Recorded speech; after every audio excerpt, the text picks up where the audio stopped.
The first NFC team, the Rams, the defending Super Bowl champions, at number 4. The Aaron Rodgers-led Packers at number 5. The former champions of football, the 2020 champions, Tom Brady, returning to action for his Tampa Bay Bucs 6th.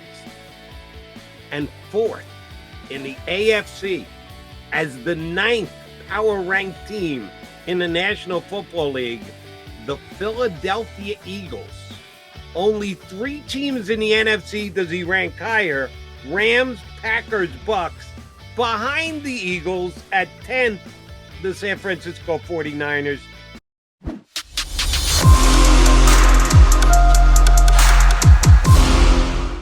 And good Monday morning, Birds fans. Welcome into Birds 365 with your Mac and Mac guys, John McMullen and Jody McDonald.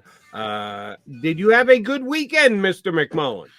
Yeah, it was nice. How was yours, Jody? A little bit too hot, but back to normal today. I was like, what happened this morning? It's a little chilly, if anything. Yeah, a little breeze when we got the dogs out this morning. Yeah. In honor of the hot weather, I decided to go with my Andy Reid looking best time. There we go. Look at that. Look, that summer has actually arrived. Forget spring. We didn't actually have spring. We went from fall straight through till summer this week with temperatures well into the 90s. It's from the Paul Damo collection. Damo's got a couple of these. I got a couple too. Not quite as nice as Andy Reid's, I'm sure, but thought we'd go a little relaxed since the summer weather is in. Before we know it, we'll get to Eagles camp. Summer weather being a key there. But before we even get into the football, we've got 2 good guests coming your way today. Want to give props to the Philadelphia Eagles as an organization. They had their autism challenge this weekend. We had Howard Eskin on with us last week. He gets out and rides. Has ridden all 5 years of the Eagles autism challenge, and he did so again this week. He helped contribute to the raising of over $4 million in the 5 years the Eagles have been doing the autism challenge. They've raised over $16 million for research to fight autism. A very worthy cause. Jeff Lurie, since the day bought the team, has been a very community-conscious owner and a very charitable and giving owner as well. And this is one of the big events that the Eagles have during the year, the Eagles Autism Challenge. And congrats and thanks to them for raising over $4 million this week. Yeah, tremendous job. And that's one thing, that Jeffrey Lurie, I often talk about, look, I criticized him for some of the decisions regarding the football team, and that's part of the gig, so to speak. It's not a gig. He owns the team, but it's a big gig is what it is. and specifically most recently how they moved on from Doug Peterson. But one thing you can't criticize the Eagles for is the work they do in the community. And they're one of those teams. And I was back with Dennis Green when he called it Community Tuesdays, and he kind of started it around the NFL. He was the guy. One of the reasons I pushed for Denny Green to be in the Hall of Fame, but that's another conversation for another time. But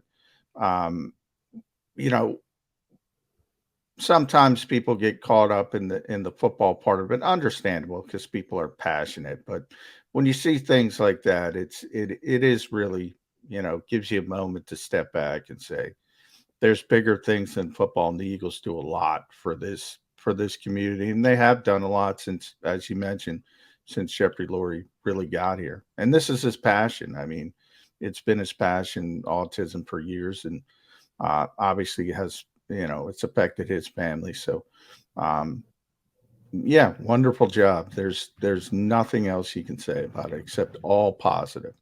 And Jeff Lurie and the Eagles are the driving force, and they're the ones who organized this and collect all the funds and make sure it gets 100% to the proper people to put into effect what they want, which is to help find a cure for and the treating of autism.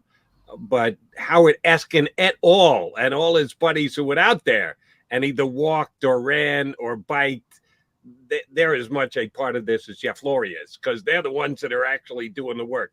It's only a one-day work. It's a pretty strenuous day of work with temperatures being what they were yesterday. Jeff Lurie and the organization are kind of dedicated to this 365 a year. But let us tip our cap to any of you who got out and participated in yesterday's Autism Challenge. We thank you as well. All right, let's do what we do, Johnny Mac, which is talk about the Philadelphia Eagles on the football team. No big moves this week. Not really a surprise. The Bradbury signing came down last week, which is, in my eyes, a major addition. And a couple of places where it's shown up. I did double check this weekend at least my Bet Parks app, where as per prior to Bradbury signing, the Eagles were still at 8.5 on their under over for the season, which I got a little action when it was in there at 8.5. And after the Bradbury signing, I was going to jump back in and go a little bit harder at 8.5. It had gone up to 9.5. I don't know that James Bradbury was the lone reason for an additional game being added to their under-over for the season, but that's exactly what the facts were. It's probably a combination of things, and the movement on these numbers is a little fluid, can be influenced by a lot of different things. But the Eagles were actually up to 9.5 plus juice. A little heavier on the over than it was on the under, if that's the way you were looking to go. And certainly that was the way I was looking to go. The Eagles look like a minimum double-digit win team to me. So I did add a little bit more, but not as much as I was planning to, because I thought I was going in at 8.5, and it was up to 9.5. So the Eagles are getting more respect, more love, if you want to put it that way, around the National Football League. Earned, deserved. Are you surprised by the fact that this is the case? I'm not surprised. That's an interesting word you use, earned. I don't think it's been earned. I don't think you can earn anything in May, but I do think, you mentioned you got in, before they signed James Bradbury. I thought that 8.5 number, I thought was a little bit strange. I thought it was a little bit low. So I think that has more to do with, a lot of people like you saying the same thing and saying, wow, that looks low. Let me get in on this while I can. In fact, I think we encouraged people to do that on the show when the schedule came out. When we both went 11 wins. Yeah. I looked at that number, and because all you have to do is look at last year and what they ended up last year, and surprising. And if anything, the schedule looks a little bit easier this year than last year, and it was pretty easy last year. So the schedule shouldn't be that big of an issue. There's some, you peel the onion back. We've talked about the 4 games on short weeks on the road. There's some hurdles, but overall, when you compare it to other schedules, not difficult in the NFL as far as that goes. So, yeah, I think it just makes sense. And now I'm to the point where, though, Jody, I think people are getting too excited. So I'm going to have the pendulum effect. I'm going to have to snap some people back to reality. So it kind of depends where you are. If you think this team is all of a sudden the legitimate Super Bowl contender, I'm not going to agree with you. Are they they're a playoff team already? I mean, you can argue bad schedule, surprise some teams. They didn't perform well in the playoffs. Certainly all those things are true, but the bottom line is they were a playoff team, and they've only gotten better from a talent standpoint. But there's still some holes, and I think I use that phrase all the time, skipping steps. I do think people are starting to skip steps and assuming this is all going to come together. And hey, hopefully it does. Maybe it does, but it's time to snap back a little bit and say some people are skipping some steps. And the biggest question, of course, is the quarterback position. They've got a second-year starter who put up middling numbers last year and was dominated in a playoff game against a better football team with a better quarterback like Tampa Bay and Tom Brady. But that is going to be a question that will be answered by the time we get to the playoffs. You believe the Eagles are a playoff team with Jalen Hurts, and why wouldn't you? They were last year, and they've only improved. What's going to happen when the playoffs get here? We'll have the entire 17-game season to add to that judgment going in. And if you didn't get down on the Eagles at 9.5 this weekend, I'll check my app again here in just a second, but it's not coming back down because one of the forerunners in opinion generating media opinions came out this weekend and had a pretty good review of the Philadelphia Eagles. I respect John McMullen as one of the best football writers in the country. One of the very few that I would actually put ahead of him would be Peter King. That's okay, Jody. And Peter King writes now for NBC, and you catch his Monday morning column on Pro Football Talk on the website. He came out with his 2022 NFL power ratings, which I give him credit for because this is the time you should come out with it. Wait till after the draft, give a couple of weeks into free agency. Guys like James Bradbury being picked up by the Philadelphia Eagles, still big free agent moves. Most of them have taken place. Jadeveon Clowney went back to the Browns this week. But this is the time of year. This is the week, as a matter of fact, that I think if you're going to do power ratings, and all power ratings are is a beauty contest, beauty in the eye of beholder, what you think is going to happen. It doesn't designate anything. It doesn't generate anything. It just gives you an informed opinion on how things are going to shake out in the National Football League. And Peter King put his power ratings up this morning. He readily admits last year, not a great year for Peter King in the power ratings. He had the Rams, I believe it was 6th overall coming into the season. They win a championship. He had Cincinnati 27th. Oh, Peter, you weren't alone there. Nobody had Cincinnati going to the Super Bowl, so don't beat yourself up too much about that one. But I had him 27th overall, and they're your two Super Bowl teams. So he said last year wasn't great. The year before, he had done actually pretty well. Have you seen Peter King's power ratings yet, John McMullen? I had not, so I just pulled them up when you were talking. That's Jody. too bad. I wanted to ask you. I wanted to quiz you on them. Since you have them in front of you, I'll give them to our streamers. For 3 AFC teams at the top. Not a surprise. Most people believe the AFC is the more dominant conference. The first NFC team, the Rams, the defending Super Bowl champions at number 4. The Aaron Rodgers-led Packers at number 5. The former champions of football, the 2020 champions, Tom Brady, returning to action for his Tampa Bay Bucs 6th. And 4th in the AFC as the 9th power-ranked team in the National Football League, the Philadelphia Eagles. Only 3 teams in the NFC does he rank higher: Rams, Packers, Bucks. Behind the Eagles at 10th, the San Francisco 49ers. Behind the 49ers at 11th, the New Orleans Saints, which I rank a little higher than Johnny Mac does. He takes shots at Mickey Loomis whenever given a chance. Yeah, that's a little high for me, Joe. Yeah, I it's even a slightly high for me, but not as high for me as it is for you.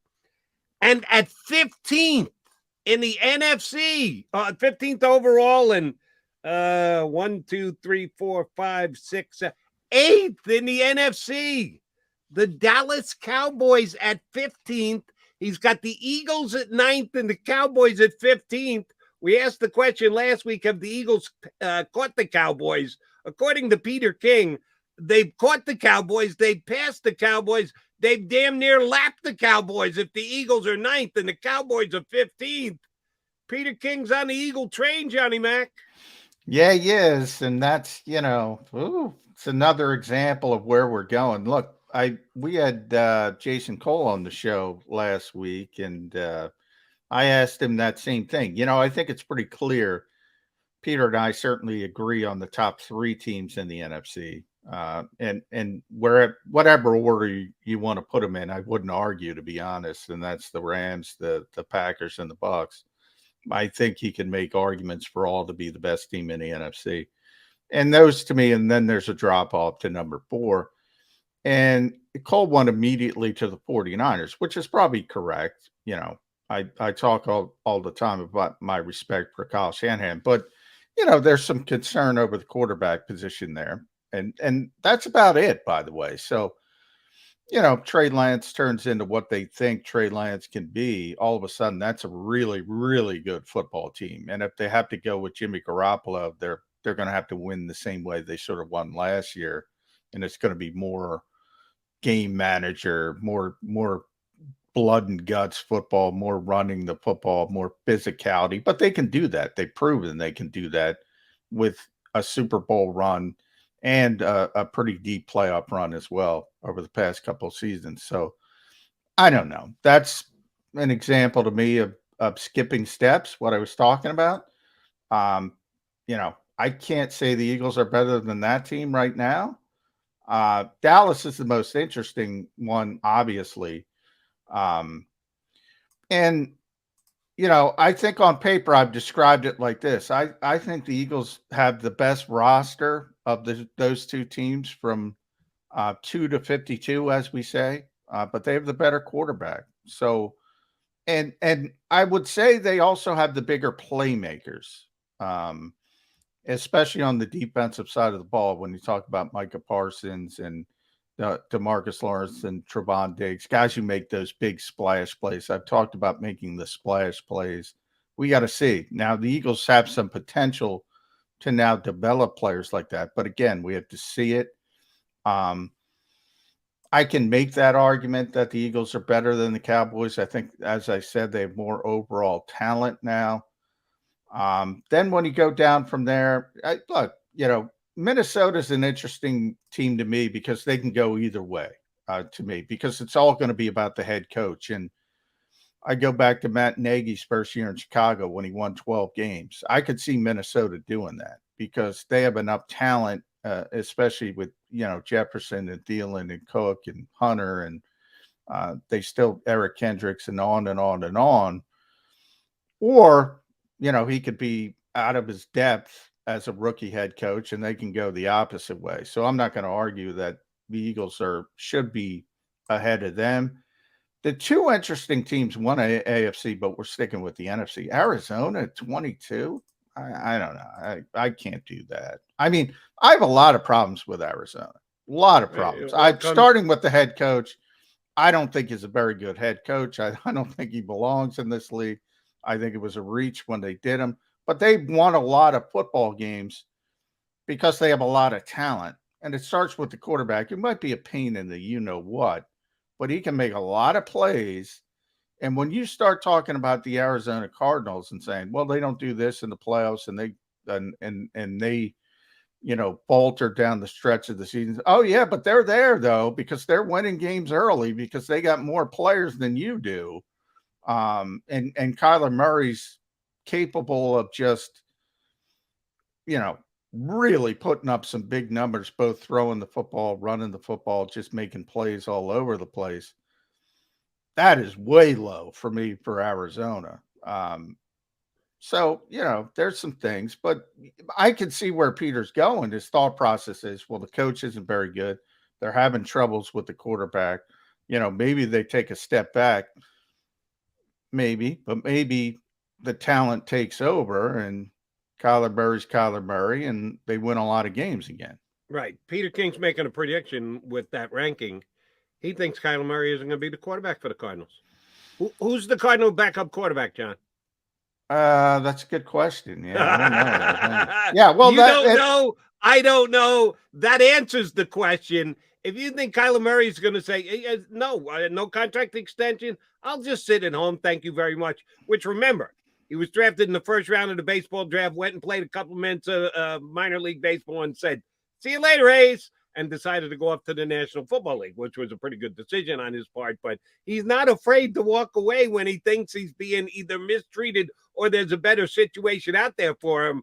So for me, I read into that Peter King thinks that Kyler Murray not going to necessarily be quarterbacking the Arizona Cardinals. Well, if that's his thought, man, I didn't read the little quip of what he said about the team. If he actually has, I didn't either. But that's the only way you can rank him as low as he's ranking. I mean, him. That's and he didn't just make that up out of whole cloth. Kyler Murray said he's not showing up for camp until he gets his contract redone. By the way, it's Colt McCoy and Trace McSorley, the ex-Penn State. There you go. Colt McCoy's actually a pretty good backup, but yeah, I mean, he can't. I mean, number one, I disagree with Peter. That's his thinking. I mean, he's going to play. He's not going to walk away. And ultimately, he's going to get his money. It's just a matter of where and when. And I assume it's going to be Arizona, but we'll see how that shakes out. Obviously, if he doesn't play, they're not going to be a very good football team.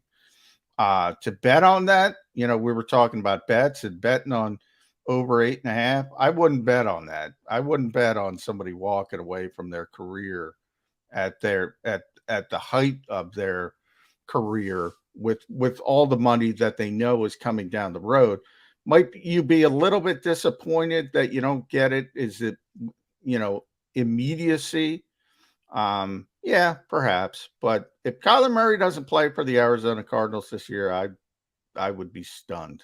Doesn't happen often, but it does happen. Ask Carson Palmer that a quarterback take a hardline stance about not liking their contract and not reporting to play football. All right, we are the Mac and Mac guys here on Bird 365. Got our first guest waiting in the green room. Had some very interesting posts over the weekend on his outstanding Eagles website, Bleeding Green Nation. The publisher and editor thereof, Brandon Lee Gouton, joins us next here on Birds 365.